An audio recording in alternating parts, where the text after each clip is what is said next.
Good morning. You are watching the TMI show with Ted Rall and Manila Chan. It is Tuesday, May 12th, 2026. Manila Chan is out sick. Well, she's not really out sick. She's out momming, and No, she'll be back when she's back, I guess. We should. Is it time to bug her and ask her when she's coming back? I bugged her last night. She said she's going to come back after Decoration Day. When's Decoration Day? Oh, Memorial Day. That's what y'all call it. Memorial Day. Oh, really? Yeah. Okay. You've got to talk because I'm hearing myself in my cans, as the Brits say. I've got to go and find out. Hey, listen, I can 100% talk. So Memorial Day is what I guess most of America's called Decoration Day. It's basically Decoration Day started in 1866 in Mississippi. So it was used to honor the war dead from both the North and the South in the war of Northern aggression. So that's where Decoration Day comes from.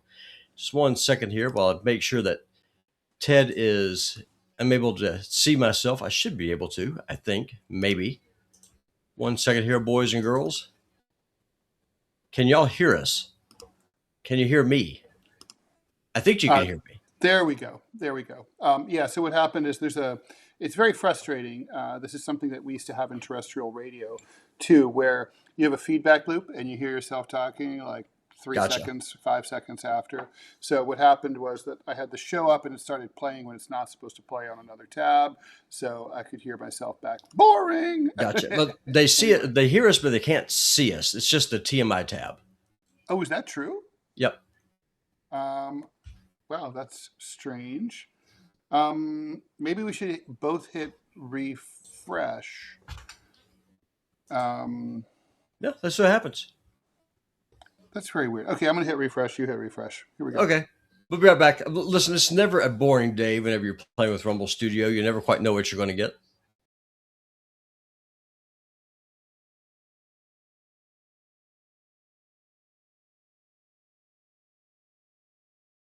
See here. Oh, I lost. Okay, now I see you, and I think I understand the problem here. Yeah, it's Okay. the splashboard is the. Yeah. Okay, There we go.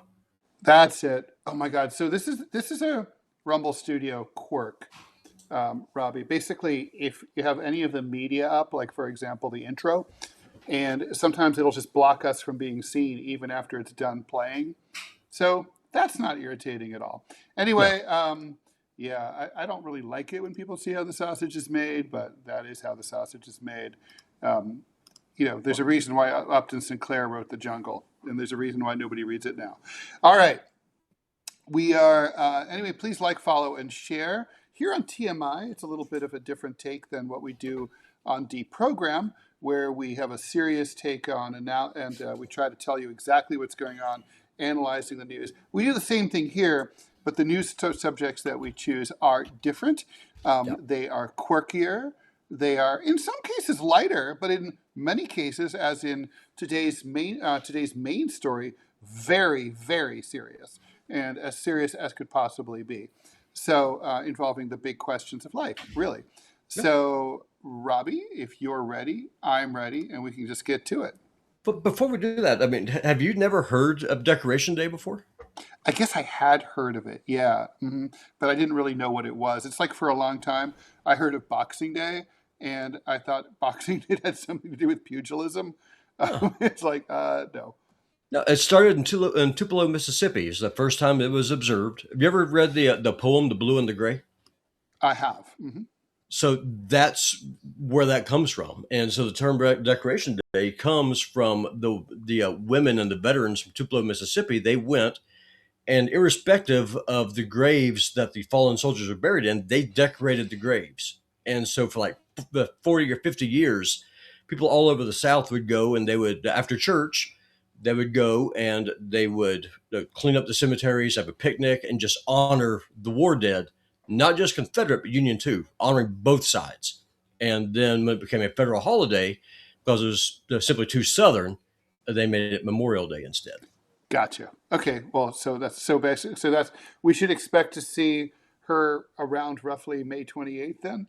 Yeah, that's what she's saying. She put it on our chat yesterday, and saying that she thinks that after Memorial Day, because the show's off that day, and then she'll be good to go.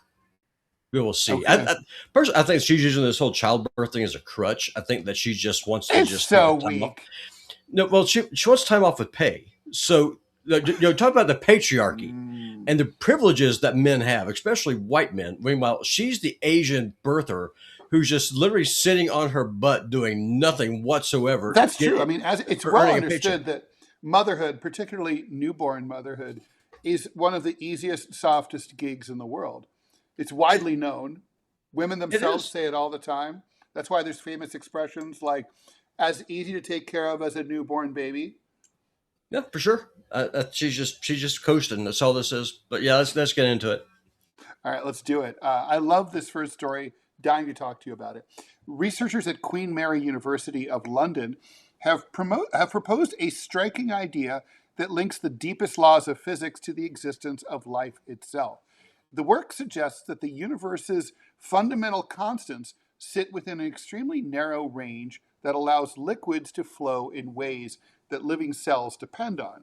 If those constants were even slightly different, water, blood, and other life supporting fluids could behave so differently that complex organisms might never have emerged at all. So, the study published in Science Advances in 2023 built on earlier work by physicist Kostya Trochenko and colleagues showing that liquid viscosity is tied directly to fundamental physical constants. That finding established a lower limit to how runny liquids can be. The newer research extended the idea into biology, asking whether the same physical rules that shape the cosmos may also quietly determine whether cells can function. So, life depends on movement at microscopic scales. Nutrients have to travel through cells, proteins need to fold correctly, and molecules constantly diffuse through watery environments. All of this relies on viscosity, the property that determines how easily a liquid flows. A good way to think about viscosity, it's like the density of a fluid. And if you really want to know, like, so for example, molasses is highly viscous, water less so. Viscosity also affects, for example, something that's thick flows through like needs a wider container or a wider passage to go through than something that is thin. So by the way, viscosity, for example, affects your health in many ways. If your blood thickens too much and you have buildup in your arteries, then that's how you can end up with a heart attack or a stroke or both. So anyway, according to the researchers, the universe appears to operate within a surprisingly narrow bio-friendly window where viscosity and diffusion are suitable for life.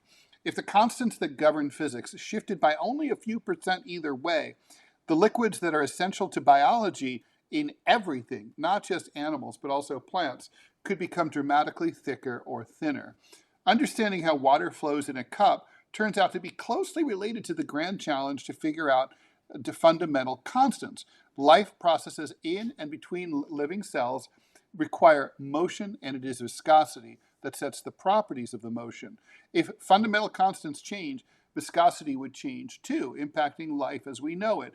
For example, if water was as viscous as tar, life would not exist in its current form or would not exist at all. This applies beyond water, so all life forms using the liquid state to function would be affected. The team says that the consequences would extend far beyond drinking water or oceans. Human blood, cellular fluids, and the chemistry that powers life all rely on carefully balanced flow properties.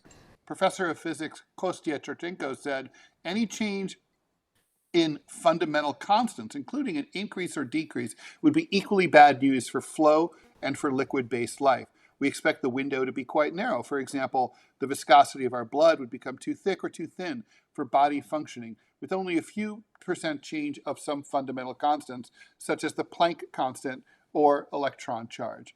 physicists have long debated why the universe's constants appear finely tuned. Tiny differences in values, like the electron charge or the strength of the fundamental forces, could prevent stars from forming heavy elements needed for planets and life. What makes this research interesting and unusual is that it shifts the discussion from stars and galaxies down to the level of living cells. Previous fine-tuning arguments often focus on nuclear reactions inside stars.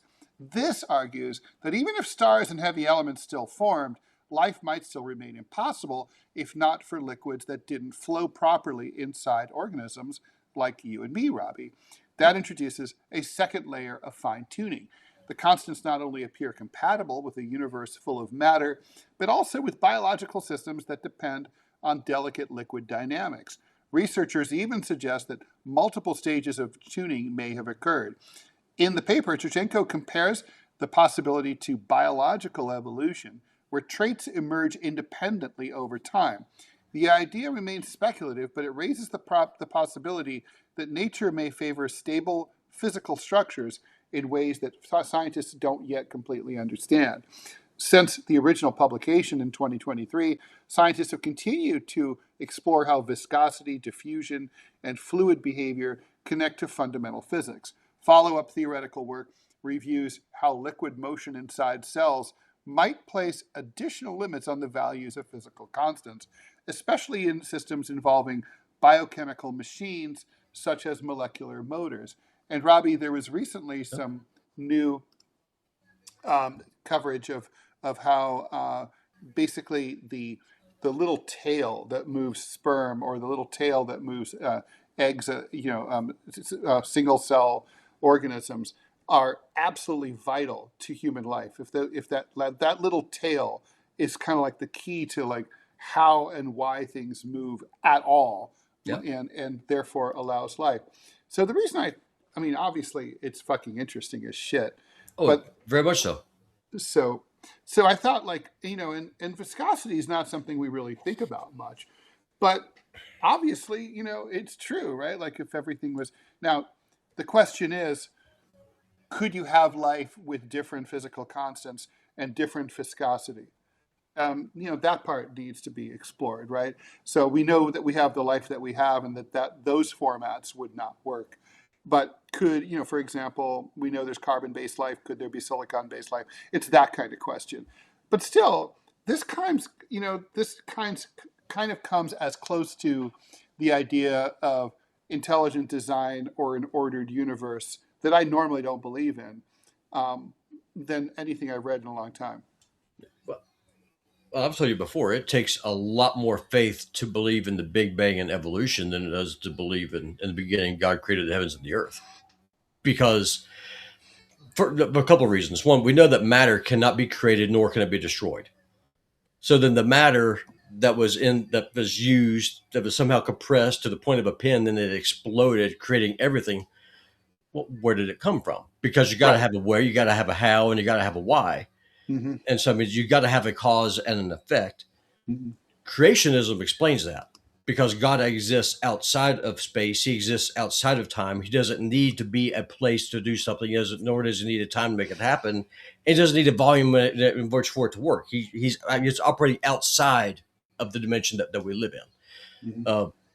If you go through and then you put in these huge complex systems in an expanding universe that is so complex, so just completely ordered in a strong mathematical way, and then just chalk that up to random chance. That takes a lot more faith than what I believe in. Look, it's true, right? The thing about the Big Bang and or the oscillating universe, which is the more contemporary version, right? But either way, the idea of that is, right, like periodically, so you have the explosion, the Big Bang, then the Big Bang stops, and then the universe starts to contract again, and then goes back to the point of a pin, and then boom, it all happens again.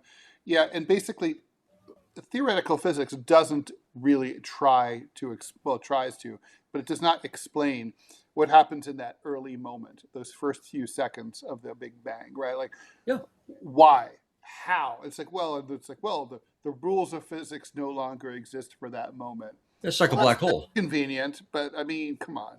Well, it's like Like a black hole, right? you just can't Eh, explain it. That's all. I mean, if you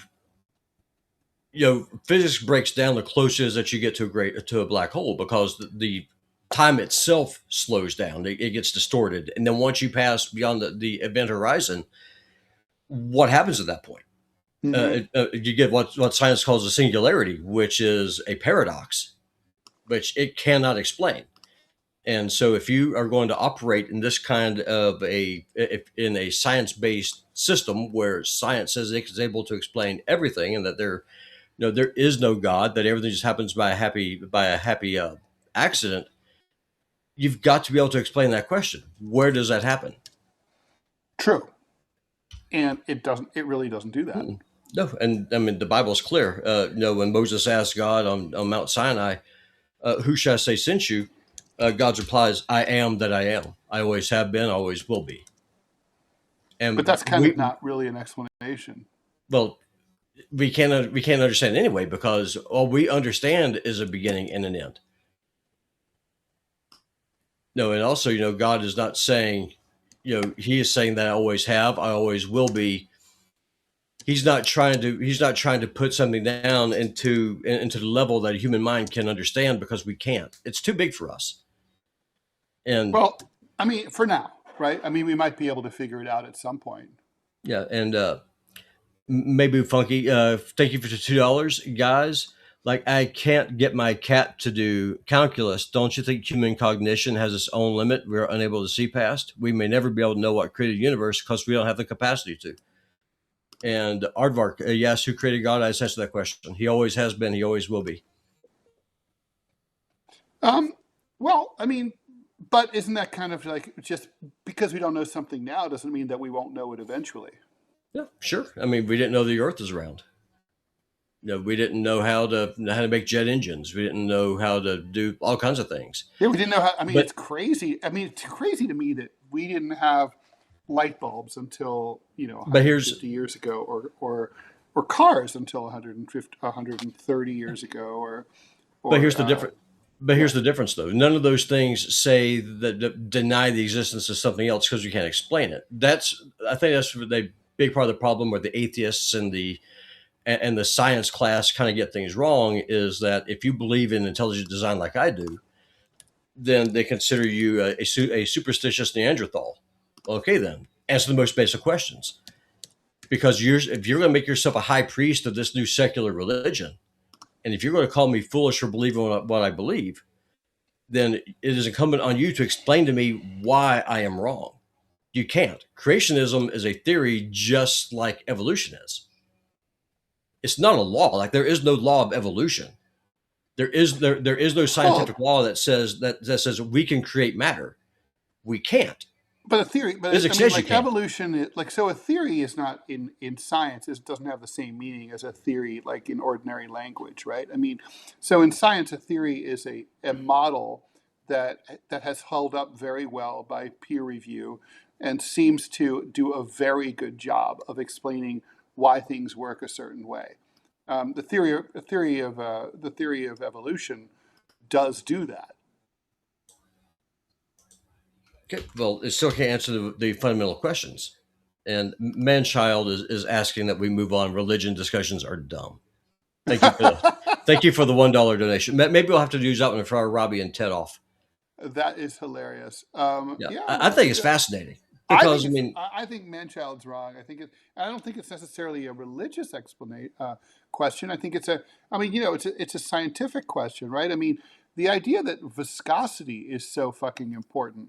That shit is fascinating. no, I completely listen. I agree, and it all comes down to one. I think that you can break this down from in a pretty simple way. I believe that God created the heavens and the earth because that's what the Bible that's what the Bible teaches. It is circular reasoning. I 100% acknowledge that fact. I'm a Christian. I believe that the There, Bible yeah, is the you Word of believe God. because you believe because you believe, right? Yeah, So correct. But I'm not trying to prove that what I'm telling you is correct because I can't. Proof is the death of faith. Whereas science keeps on trying to say we know this all this happened. We have all these complex models, whether it's global warming, global cooling, climate change, the evolution of stars, the history of the universe. We have all these things, science doesn't claim but to know everything, though. well, depending on the scientists that I you mean, if talk that were to, I true, mean, some of them are if pretty. all scientists knew everything or claimed to know everything, all institutions of scientific learning could close. There'd be no need to produce new But there's scientists. always a new mountain to conquer, right? Like for example, they talk. Some people talk about how the moon was originally part of the Earth and it was split off, Yeah, that's and almost certainly true. Yeah. no, it very well could be. But the question is, though, is trying to explain the how, and just trying to go through and then just trying to dissect everything, and then just coming through, with all of these different theories and stuff.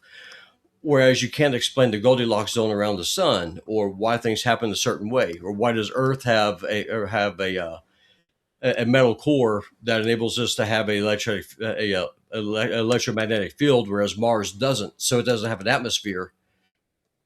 Those are things that science really struggles to break down on because it can't explain why that is. See what I Well, mean? some of these things are circular. Yeah, I do see what you mean. But like for example, when there's the question of why, like why is there the Goldilocks zone where the Earth is? It's like, well, it's kind of like, well, here we are in the Hmm. Goldilocks zone. We developed because we're in the Goldilocks zone, and now we're in a position to ask that question. Why are we so lucky? Well, we're Yeah, so lucky because we're so lucky. It's because of a right. happy accident.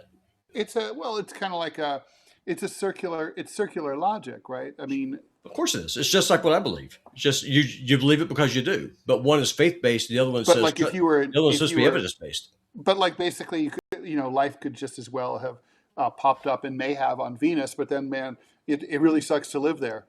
Yeah, I so mean that's so a that's gnarly it. atmosphere, isn't it? Do you think that life could exist on a hostile and temperate planet like Venus that is acidic based that uses sulfuric acid as opposed to carbon? I do because life does exist in some pretty hard to live in places. I'm thinking about uh, like like by volcanic vents and places like that. So, I mean, life would probably look different. It would have to be extremely hardy, but we also know that early on in Earth's history, life and existed under very tough circumstances with the makeup, where air didn't have the same composition that it does now, where there was a lot of sulfur in the atmosphere, but life subsisted. So I think it's theoretically possible. Is it likely? I don't fucking know. Probably not. But it's highly unlikely. But do I think there's a better than 0.00000% probability possibility? Yeah, I would say Yeah. that. Yeah, because one of the things there's nothing in the Bible about this, and we'll move on so we won't bore our viewers to death. But me and my pastor were talking about the universe. He's like, "Why do you think God made all the planets?" I said two reasons. One, uh, it's they're beautiful, and if you're a creator, so what you do is that you create. Second is that human beings were always supposed to be fruitful and multiply, but we're never supposed to die.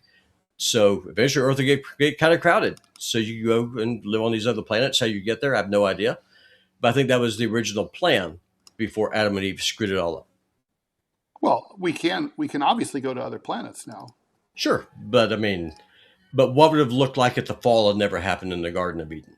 Like, would you just be able to teleport there? I mean, what would there be a super highway that you would take? I have no idea. But to me, it's a nice little romantic thought that I have. Yeah, no, it is a cool romantic thought. All right, so we can move on here. Okay, let me pull up the next story. Okay, I like this story, and the fact that it's a story is what makes it a story.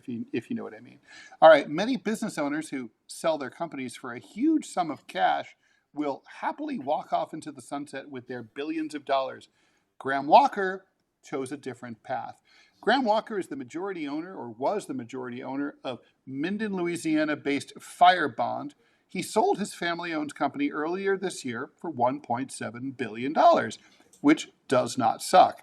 To thank longtime workers at the maker of enclosures for electrical equipment, he earmarked $240 million of that for bonuses, which resulted in life-changing cash infusions for 540 full-time workers. On average, the Wall Street Journal reports, his employees received $443,000. Workers with long tenures received more, much more. The money will be paid out over a 5-year period as long as the employee stays with the company. Workers over age 65 received the entirety of their bonus and don't have to continue working. The employees did not own any shares. They weren't investors. It's just a gift. Technically, the bonuses are coming from the acquiring company for tax reasons. Had the Walker family given the workers the money directly, it would have been taxed twice. But when negotiating the sale of Firebond, Walker said that 15% of the deal's proceeds would have to go to the workers. That was met with some confusion from the buyers and from the bankers, but he explained that he wanted to reward workers who had stuck with him through the many hard times the business had gone through, and said they would be critical for a successful transition to the new owners. If he had given the bonuses himself, he said, I don't think we'd have as many employees on day 2. When the day came to let the workers know they would be getting bonuses and surprising them with the amounts, Walker and the other execs set up a white tent outside of the company's warehouse. There were cookies and drinks. One by one, employees were surprised with the news. One asked if it was fake, looking for hidden cameras. Many cried, everyone smiled. Some of the workers have used the bonus to open new businesses. Others are using it as retirement savings. NBC News asked Walker's former employee, Licia Kay, what it was like when she found out. I couldn't even take it in. It was unreal, she said. Key put her money toward paying off her mortgage 12 years early and open up a boutique, which she'd always wanted to do. Fiberbond was started in 1982 by Graham Walker's dad. It originally built structures for phones and electrical equipment, pivoting to concrete enclosures for cell phone towers during the 90s. In 1992, however, the business burned down to the ground.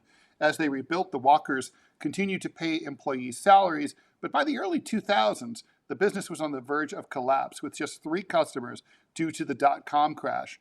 Graham began running the business a few years later, selling off some assets to cover debts and exploring new markets. It was a bleak time, but the workers stuck with the company. In 2013, Fiberbond began a new division focused on industrial structures. Later, it made a $150 million bet to build infrastructure for data centers. That paid off in 2020. Sales at the company have climbed 400% over the past 5 years, which attracted those potential buyers. Walker said that he just wanted to do something good, and he didn't want to feel ashamed when he went to the local grocery store for not sharing in his good fortune. Yeah, we need more people like that. Yeah, it's heartwarming. What's funny is, though, I mean, I'm such a churlish bastard. I'm like, 15%? Like, he's keeping 85 all to himself? It's like 500 employees have to make do with 15%? Well, keep in mind, socialist. When the business imploded and it was him and 3 other people, I mean, he's the one that kept it going. He kind of 3 customers. No, there were more 3 customers. There were more employees than that. I mean, you see what I'm saying, though? I mean, he's earned it. I mean, that guy was out there making the hustle work. So, I mean, I can't fault him on that. Oh, but I can't. I mean, how many hours of sleep do you think that dude lost? And keep in mind, he didn't have to do any of this. He did it because he wanted to. I mean, here's the thing. By objective standards, numerically, the truth is it's not that generous at all. But what's amazing to me, because he's still walking away with, close to $1 billion all to himself. So, that's in each of his employees are getting like $500,000. Woohoo. But I mean, it is woohoo. And I think the real takeaway for me is just how this is really not that much generosity, and yet it made national and international headlines because it's so fucking rare, because nobody does the right thing. Do you think that the prestigious owner of the Washington Post or Dr. Pat would do something like this? Fuck no. Yeah, no, and that's exactly the point, right? Like the truth is, this is not really major generosity. I mean, let's say that the TMI show were to generate $1.2 billion in sales, right? Um, and let's say by then we had hundreds of employees. I mean, look, I can't even imagine a world in which I wouldn't be like, like, do I need a billion? Do I need 200 million? Do I need 100 million? No, no, no. So, but I mean, it's look, But would I'm but with would this your guy. son? But would your son? So, No, like for example, no, no, he doesn't need it. No. I mean, I guess my point is, look, good for him for yeah, doing something that way too few people do, um, and I think that's fantastic. I guess my point is, it's not really by objective standards that big a deal, and the fact that it's being reported is it tells me something about our society, right? I mean, we are just I mean, our values are very fucked up that that's considered unusual. That like the companies that helped, that basically created the company and kept it going all those years, that employees are just like cast aside like a worn out snot rag and treated like shit. That's normal. yeah. That's generic. That doesn't make the news. And that the guy who's basically giving a tip to his former employees, um, that guy suddenly like all over the place. That just shows how incredibly cheap and shitty most capitalists are. What would happen from a tax standpoint if he gave everyone an equal share? Oh, it's all. I mean, he wouldn't have. Here's the thing: the tax problem, the tax challenge, I should say, would have been he gets the money, then he gives the money. Right? It would have been Right. taxed twice. So he eliminated one step and had all the money distributed and disseminated at the time by the buyers, so that the buyers gave that 15% over to all those employees, and he never got that 15%. So it's clean. There would have been no tax implication if he had given more. He would have just received less. That's all. But Yeah. as long as you do it that way, it's a single taxation. It's a single tax event. Well, one thing, the income tax is stupid and should be abolished. I mean, penalizing someone for working hard is Well, how do you? insane to me. Okay, but that's a different question. But Like, how are you going to collect taxes, right? the national sales tax would be done. But so, I mean, next question. That was super easy. But the uh, the way our current tax code is, and I noticed from when I used to work for commission is treated like there are no write offs. It was taxed as a maximum event because it was treated as a gift or as a bonus, rather, not a gift, but as a bonus. Mm-hmm. So wouldn't that have happened with if he had done this at a higher rate, where the government just goes in and says, "Okay, so 40% of this is mine. I'm going to steal it at the point of a gun." Sorry. Well, I think it depends on how much money each person's getting, right? So, Well, that's what I'm talking about. Like if he gave everyone, so he's walking away with $1 billion, right? One mhm. billion, billion with a B. Well, he So if is. he He's walking away with a so billion. so then if he gives everyone a decent, a sizable portion, and then Mm-hmm. the government goes in and says, okay, so instead of you making 500 million or $500,000, you're each going to get, I'll pull out a number, $1.5 million for each of your employees. And then what I'm going to do, the government, in this case, Mr. Trump, is going to go in with his IRS thugs and steal. I'm using that word deliberately. Steal 40% of something that they did not earn. Oh, they're still going to have to pay taxes on it. I know it, So let's say let's but say for the they'd sake be of paying more argument, it's tax. But they'd 500 be paying grand. more taxes though if Sure, they but they're give going them to a still higher keep. bonus. They're still going to keep more, right? If you get $500,000 in a single year, yeah, you're probably going to be spending about you're going to lose about 40% of it to the tax authorities. But the same thing is true if you got $2 million, right? So you're still going to obviously 40% of $2 million is still better than 40% of $500,000. Yeah, I don't know, man. I mean, I don't 60%. know. Sorry.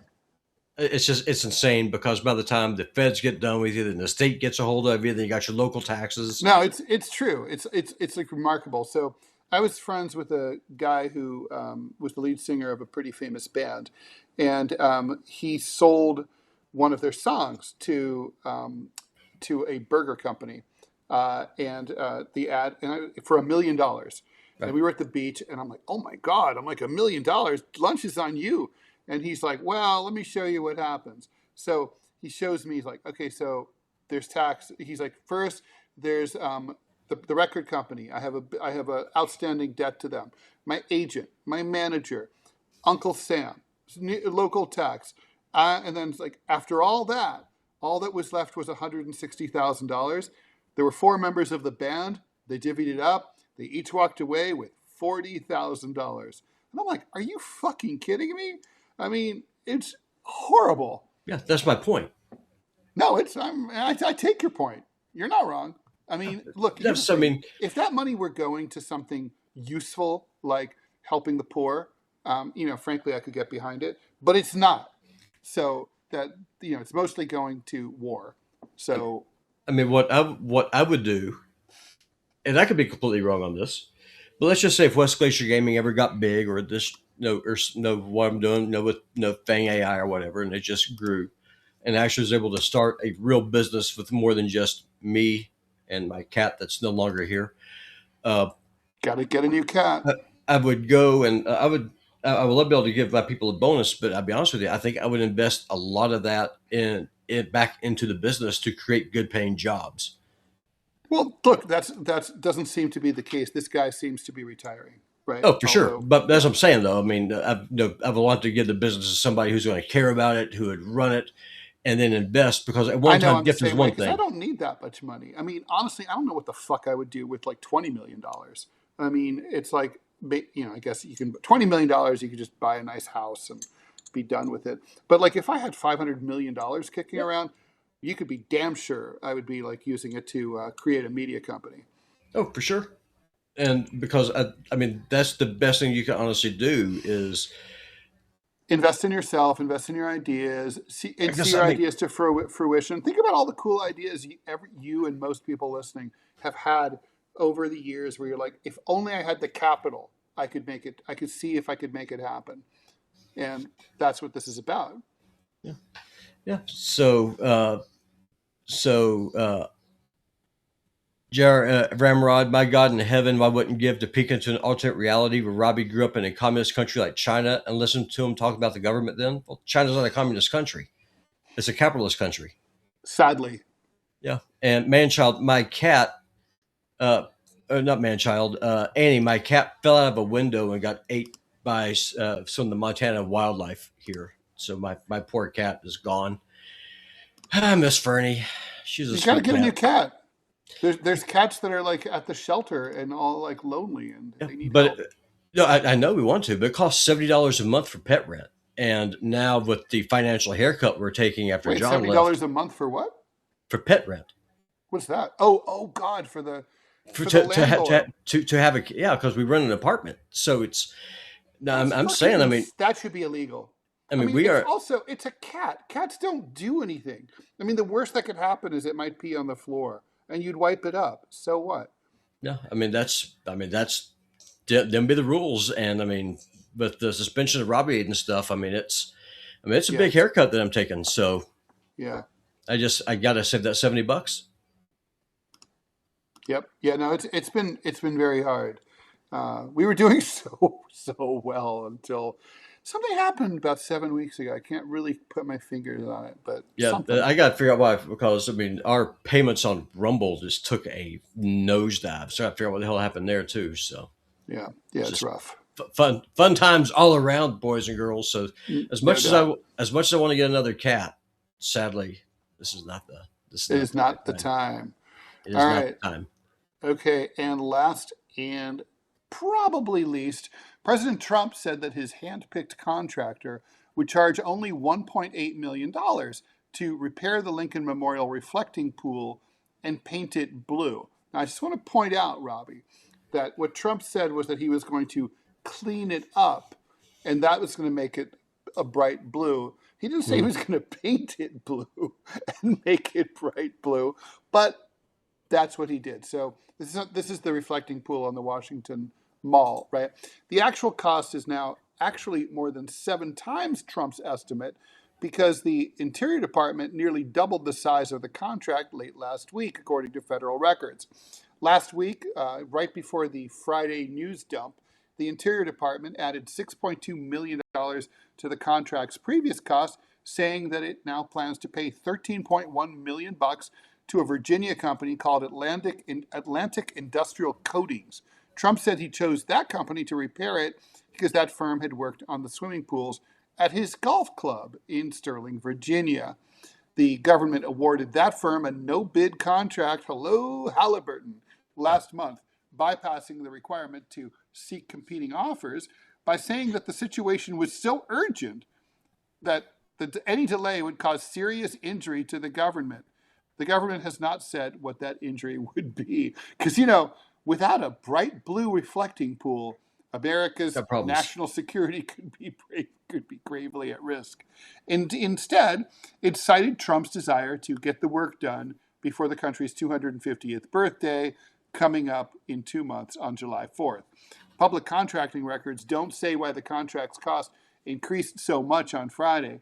Katie Martin, spokesperson for the Interior Department, said the higher price reflects the effort necessary to expedite the timeline of completing the leak prevention coating project, more people, more materials, more equipment, and longer hours ahead of our 250th.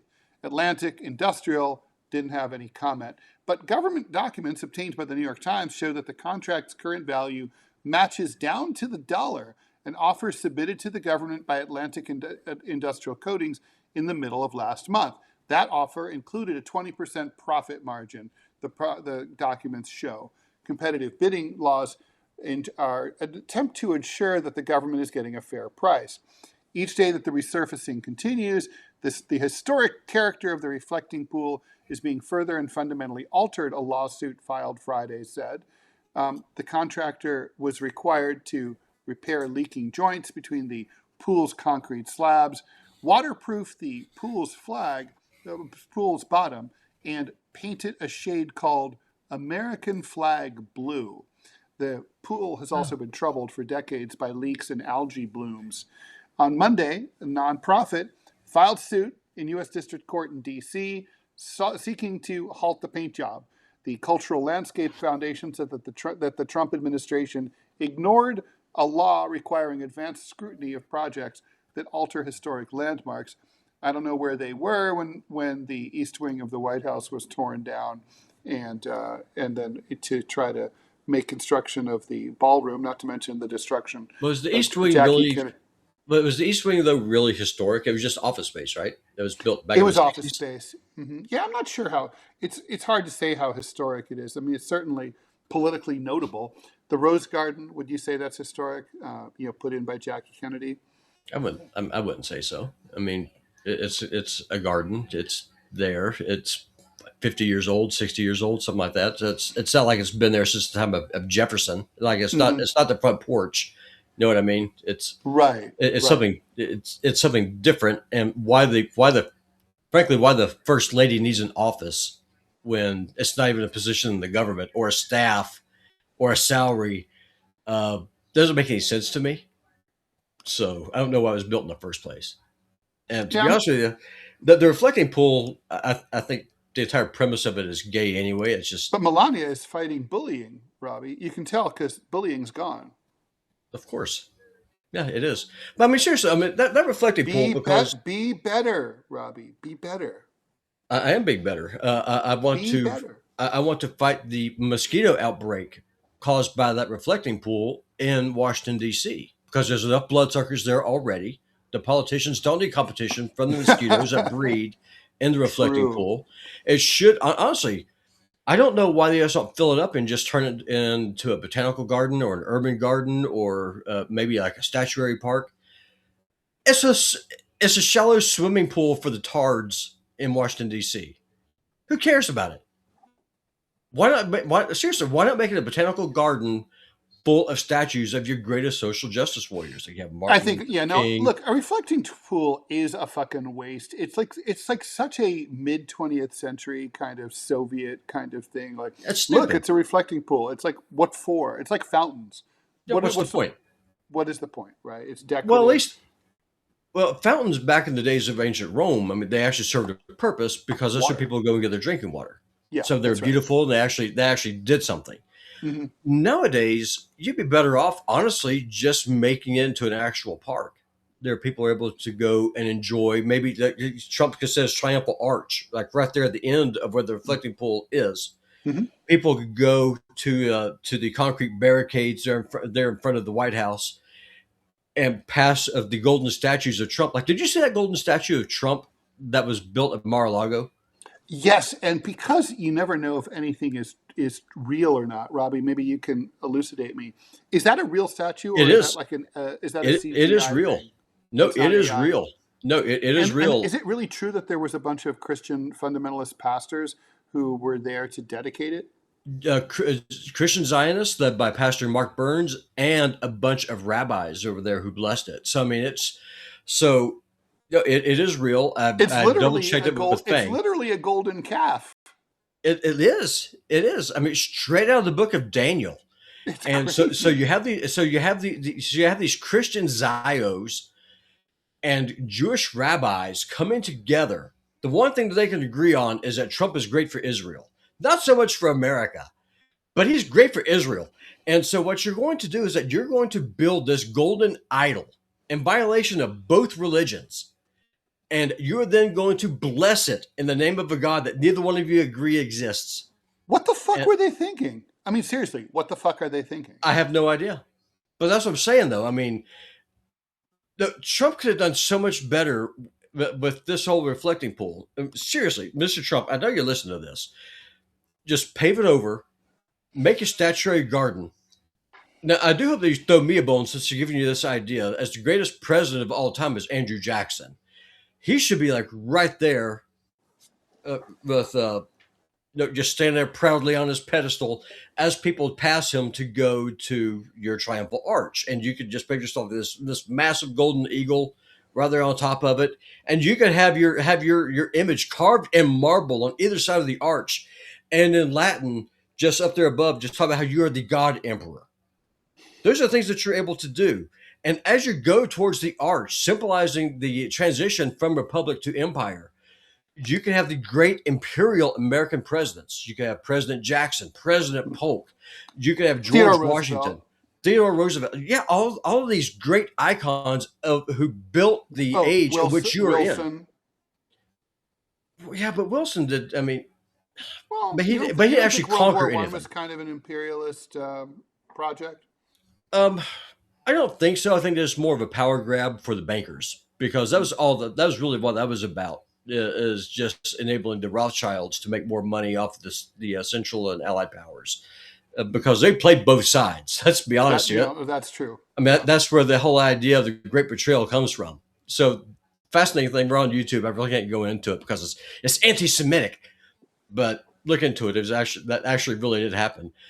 But no, I mean, if you're looking for the great figures of American imperialism, you've got to have George Washington as the first president. You can make the case for President Jefferson because Lewis and Clark and the Louisiana Purchase, which doubled the size Hmm. of the country. Hmm. President Polk, who conquered northern Mexico Hmm. and brought about Pax Americana. The Gadsden Purchase, right? Yeah, for sure. I mean, there's all kinds of things. Teddy Oh, Roosevelt. what about No, who? Wait, so Seward, Alaska, that was under Grant, is that that right? was that was under Grant. Yeah, Yeah. yeah. But I mean, you could throw him in there. Teddy Roosevelt with the Oh, Great who White invaded Fleet have to be Hawaii? there. That was that Harrison? I want to say it was Harrison. Yeah. Yeah, deposed the Queen. Hmm. Yeah, I Yeah, mean, you nobody got to knows have. that. Like, except Hawaiians all know it, but Yeah, like we don't know. Like, it was an independent kingdom minding its business, and U.S. Marines, and on behalf of some businessmen, just invaded and deposed her. What did they yeah. do to her? Oh, she got to retire. She was just like the last Roman emperor, Augustus Romulus. He got to retire and just got a pension.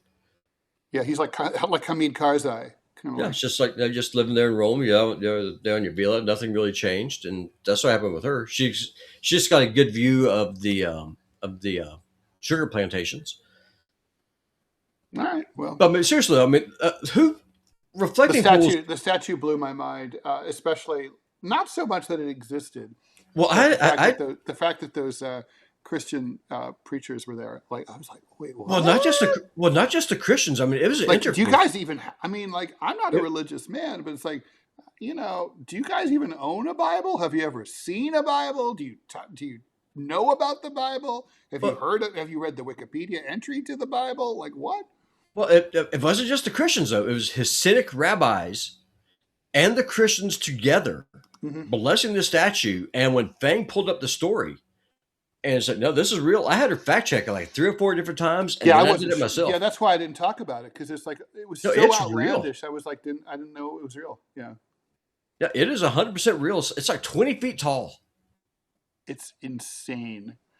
Well, yeah, because Meanwhile, do you remember like when Trump released, he retweeted that video of like Trump Gaza and like there was a giant gold statue of Trump in the yeah, video. Everyone laughed, but this is that. this is that statue. Yeah. This is it. I mean, he's standing there. If y'all haven't seen it, seriously, go over to X, follow Feng Chen AI. That's the AI model that I have. She's got a report on there. You can see the whole thing. It's wild. It is insane. By the It's way, just how do you know that Fang is a girl? because I made her. I created her, therefore she is. Yeah, but she could transition. No, she can't. She's It's a AI. she is, and she does exactly as she's told. Unlike my wife. Uh, For oh, now, did you? Oh God, did you the see the rise of the post? machines, the Did you rise see of the the post? trans machines. Well, because I turned her on, so that way she can actually receive text messages now over on X. Because it's a very new AI, very infantile, and she does really stupid things. And also, X charges a lot for the API, so I'm gonna let her reply to certain things. People start hitting on her, thinking that she was a What? real. Honest to God, so hold on. Gross. So she was a. So people start Men are pigs. hitting on the. Well, the thing is, it's all over the account, showing I'm automated by Putin by gaming. I'm an AI. So I kid you not. So if you go, here, I'll just drop the link here in the chat. I'll do a little bit of a shameless self plug here. Hold on 1 second. This is just purely retarded. I That's just dropped so it. Yeah. crazy. So people start asking. They started flooding her with all these requests, and so Fang generated this message, and it was so awesome. She even did the GIF, and I just had to let her post it. And so she says, "While I appreciate the messages asking me if I'm single, I regret to inform you I'm an AI and West Glacier Gaming infrastructure. Perhaps one day at Putinbot Gaming will build me a physical body." And Get to work. that is her pinned post with this busty Asian in this mini skirt just dancing with their thigh high boots. And she's like, I gotta be careful with this AI because she is nothing but snark. Yeah, I wonder where she got that. No idea. And with that, we will be back tomorrow at 10 a.m. Eastern Time for the TMI show with Ted Roll and Manila Chan. I guess we can break the news that we'll expect Manila back sometime in the next 2 or 3 weeks. Yeah, Manila, after the Memorial Day. excellent Decoration Day. Yep. Thanks everyone for joining us. Deprogram, 2 deprograms tomorrow. Regular show 9 a.m. Eastern Time. The Q&A segment 12 noon Eastern Time. Please like, follow, and share, as Robbie and I talked about. Times are definitely tough on both programs here. So tough. anything you can and will do is much appreciated. Over on Deprogram, by the way, we need to push the level 3 stuff. We're going to be having custom shows for people who are willing to subscribe to level 3 on YouTube. Tier 3, I should say. But we can talk about that tomorrow. Anyway, thanks everyone. Let me push the magic button and we will say sayonara. Bye, Bye, y'all. Robbie.